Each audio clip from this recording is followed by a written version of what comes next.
What is up, everybody? Today I'm going to show you the easiest way to change your engine mounts on your W220 S500. This also applies to all other Mercedes since they're all built very similarly. This is the easiest way by far I have found in order to swap these out. You could get this done in about an hour to 2 hours max. As you guys can see, these old mounts right here are split into two pieces and the engine was literally jumping out the hood. Let's fix that. Before you even start this job, you're gonna wanna order this tool right here off of Amazon. It's about 15 bucks. Without this, it's gonna be extremely tricky to get top bolts for the motor mount unscrewed. What this tool allows you to do, you put a long extension on it, feeds in there. It allows you to get that top bolt off of the mount real easy. It's about 15 bucks, but this will make the job super simple. You're gonna need a torque wrench to torque the bolts down. Since they hold your engine down, they need to be torqued at a specific foot-pound. You're also gonna wanna get new mounts. You could get these for about 100 to 150 bucks, eBay, Amazon. We're also gonna replace the trans mount, which is really easy to replace. It also helps to have an impact, some power tools. I would also recommend to use some blue Loctite on the bottom bolts when you're reassembling it, just so you know the vibration of the motor doesn't get your bolts loosened. I would remove these snorkels, disconnect the battery just so we don't short anything out. So when you got the car jacked up on jack stands and it's all safe, you're gonna want to remove this bottom tray that goes underneath. It's what's going to give you access to the steering rack. You're also going to want to get some 2x4s to put in between the oil pan just so we don't damage anything here. This is to lift the engine up while the mounts are off. This is what makes this job easy here. We're going to remove the two front bolts off of the steering rack. 18 millimeters at the bottom, at the top. There's a nut holding at the top that you're going to have to hold down with a wrench of some sorts. And as far as the rear steering rack mounts, I would leave those in, just make them as loose as possible. It'll make putting it back together real easy. As you guys can see, when we unbolt the steering rack, you're gonna wanna tug on it back, and it gives you just enough space in here between the oil pan and the subframe in order to squeeze in your new motor mount, which sits right here onto the subframe. And there's the top. You're not gonna have to remove any exhaust, any alternators, anything like that. Passenger side is a little bit easier. There's a little bit more space to get that mounted. Passenger mount I already did. This one squeezes literally right out in between this gap right here. You'll be able to pull it out. And this one, with a little bit of finagling, I'm gonna show you guys how to put it back in. There's a way you could squeeze it past through here. And you could lift the engine about 3 inches before you're tugging on any AC lines or anything like that. After you have the steering rack dropped a little bit here, put this jack close to the oil pan, put a little bit of tension on it, but don't jack it up fully. There's two 13 millimeter bolts that hold the bottom of the engine mount to the subframe on both sides. Remove these. I just like to use an impact to make this faster. Remove these two 13 millimeter bolts and then put 2 pieces of 2x4s on the oil pan just so you don't crack anything, and jack up the engine enough so you're not ripping off this AC line right there. You could get a good few inches, and this will make it real easy to access the top bolts, and this will make it easy to squeeze the engine mount out and in through the little hole between the subframe and the oil pan. Let me show you guys how I got the driver's side one in, because that's the hardest one that people have the most trouble with. As you guys can see, the old mounts were insanely destroyed. We had the motor literally jumping out of the hood as if it was about to dislocate from the car. Put this one in. Let me show you guys how to do the more difficult side, the driver's side. As far as the driver's side mount, I find it easier to take that little rubber cover off of it. It's a little bit easier to slip it in here. It doesn't get caught in place. Okay, the easiest way I find it is to kind of insert it like this, slip this, rotate it. Once you have it slipped in between there, you just push it up in there now, and bam. As you guys can see, through this little passageway here, we're able to squeeze that in. Let's put that protective cover on it. I find that it makes it easier to squeeze this one in without it. Before I put the mount in, I just want to squeeze in here and show you how these kind of sit at a little bit of a slant. You have to position the mount. As you guys can see, there's a slant. You have to position, as you guys can see, it sits at a slant. this tab has to go in where that little lip is on the actual subframe itself. If you put it in wrong, you actually won't be able to thread in this bolt right here. A little trick I found in order to get this motor mount aligned into its proper positioning is once you have it in here, spin this clockwise, push it down, and you can't spin it clockwise anymore. This hole right here aligns where it's supposed to. That's how you know you got the positioning correctly. If you don't have it in here correctly in its particular grooves, you won't really be able to screw this in. I'd recommend to thread in the top bolt first, just so it grips the motor mount, and then thread the bottom one. And once you have them both in position, we're gonna drop this motor down and then tighten it. Because if you tighten the bottom one fully or the top one fully, it's gonna make it difficult to align both.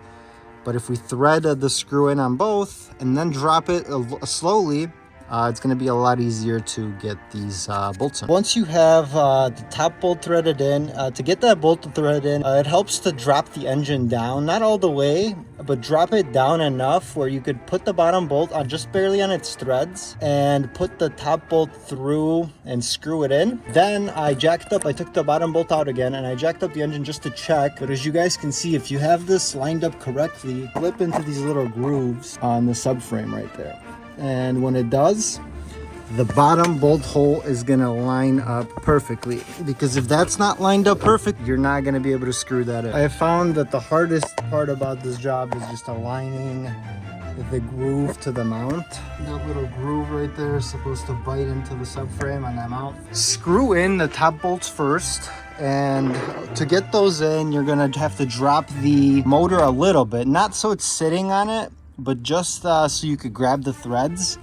And you want the mount, you don't want to tighten the fully from the top yet, because you want the mount to be able to move still on the thread to adjust the fine positioning. So now that I have the grooves aligned and the top bolts threaded in, what I'm going to do is thread in the bottom bolt, drop it on just so it's aligned perfectly. We're going to tighten the top bolts right here, and then we're going to tighten the bottom ones. Don't forget to torque down your top bolts using a torque wrench. I use this nice little extension and our beautiful top bolt tool. Okay guys, torque down the top bolts to 40 foot-pounds.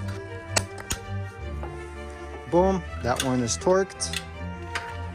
The motor is dropped all the way down now. We got the bottom screws just holding it in place. We got everything aligned, so the top bolt is torqued.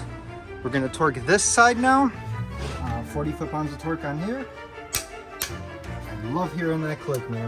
That means job complete. We're going to get some blue thread locker, and we're going to torque down. We're going to take these bottom bolts out. The top ones are torqued in. We're going to take these bottom ones out, put some thread locker, and torque these bad boys to 25 foot-pounds of torque. Just put a little bit on the thread. Thread this back in here. We're going to do the same thing for the other side, because we don't want these bolting, you know. This is what holds our engine down to the chassis. Okay, beautiful. Let's do the other side now. Make sure you go very slow on these threads. You don't want to strip them. Beautiful. We just got the motor mounts installed. All that we have left now is to put the steering rack bolts back in. There's the two front bolts. I left the rear bolts in just to make this a lot easier putting it back together. We're gonna tighten up those rear ones. It's gonna bring this up. We're gonna thread in the front ones. We might have to push the steering rack back into place to align with that groove there, because we moved it out of place in order to get this open entrance here to squeeze the motor mount out. The steering rack has movement here.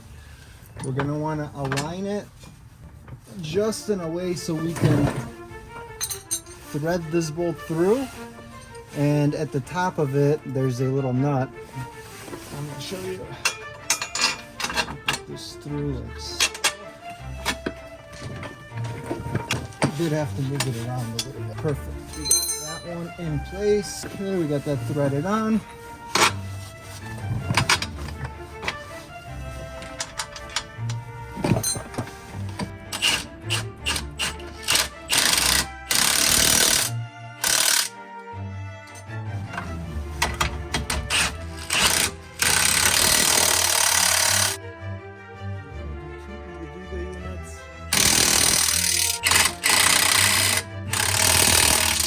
have the steering rack back into place, let's change the transmission mount. As far as the transmission mount goes, there is two 13mm bolts that hold the transmission mount into place. You're gonna wanna take those out. Support the transmission with the same 2x4s used for the motor mounts, because this is what holds the transmission into place.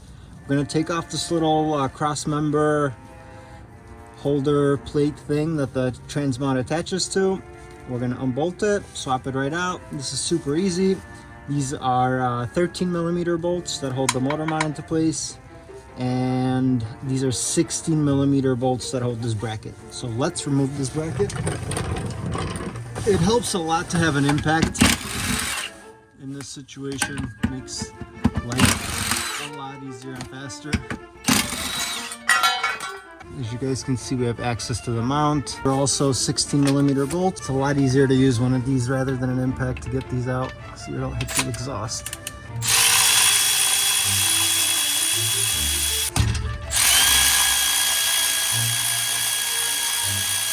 Okay guys, as you can see, this motor mount is shot. It's all ripped apart in there.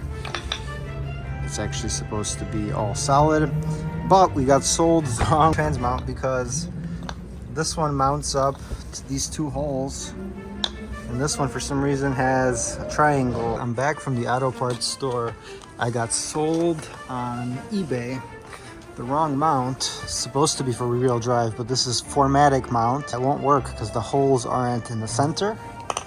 Like, this is the original mount. It's supposed to bolt up right to those holes right here. Let's put this in. When you reinstall the transmission mount, make sure you install it in a way where this is sitting flat. When this is sitting flat, it's gonna allow you to bolt it up to this. If you put it on backwards, it's gonna sit at an angle and you won't be able to thread those two 13mm screws at the bottom. These two bolts right here, you're gonna wanna torque these down to 35 foot-pounds. And the 13mm bolts, we're gonna be torquing down to 25 foot-pounds. Before you screw these in, make sure you guide these in, thread them in, not all the way tight, but thread them in just so they hold the alignment of the mount with this bracket. I torqued all these down on the sides.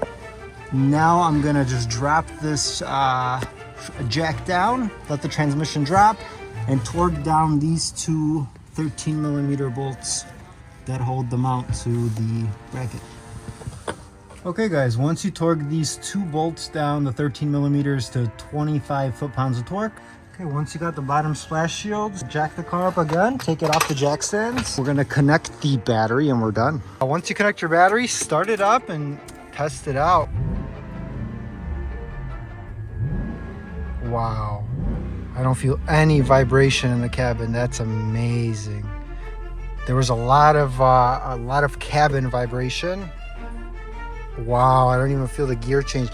Before that transmission mount, every time I would put it into gear, I would you could hear it, the transmission moving. That's amazing. This is a totally different car now. Holy shit. I'm gonna go for a little test drive, make sure everything works. Wow, that's a totally different feeling than before. If I helped you in any way, shape, or form, give this video a like, subscribe, and I'll make more DIY content. But I felt like this would be a good video to have up here. So I showed you the easiest way to do it, the cheapest way to do it. I'll put all the links in the description for like the little tool and whatnot. Thank you guys for watching.